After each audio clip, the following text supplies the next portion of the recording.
বরাবরের মতোই চামড়া কিনে বিপাকে প্রান্তিক ফড়িয়ারা। সরকার নির্ধারিত দাম ধরে দিনভর চামড়া সংগ্রহের পর ন্যায্য দামে বিক্রি নিয়ে তৈরি হয়েছে শঙ্কা।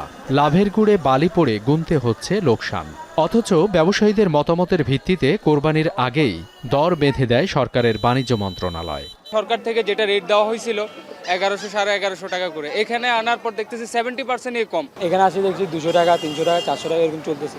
ঈদের দুপুর গড়াতেই চট্টগ্রাম নগরীর আতুরার ডিপোতে চামড়া নিয়ে হাজির হন মৌসুমি ব্যবসায়ী ও বিভিন্ন মাদ্রাসা কর্তৃপক্ষ। দামদর শেষে বিক্রিও করেন তারা। তবে চামড়ায় উচ্ছিষ্ট ও মাংসের কারণে লবণ ও মজুরি ধরে প্রতি পিস চামড়ায় বাড়তি 300 টাকার ওপরে খরচ হয় বলে জানান ব্যবসায়ীরা। এ কারণে তাদের কমাতে হয় ক্রয় মূল্য। সেই সঙ্গে বাজার ধারণা না থাকায় মৌসুমি ফড়িয়ারা ক্ষতিগ্রস্ত হন বলেও জানান তারা। সরকার নির্ধারিত মূল্যটা দিল, ওটা হচ্ছে লবণ প্রক্রিয়াজাত।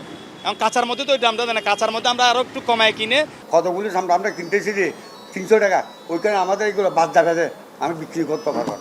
ময়মনসিংহেও কম দরে চামড়া বিক্রি নিয়ে বিপাকে পড়েছেন মৌসুমি ব্যবসায়ীরা। প্রতি পিস গরুর চামড়া গড়ে বিক্রি হয় 600 টাকা পর্যন্ত।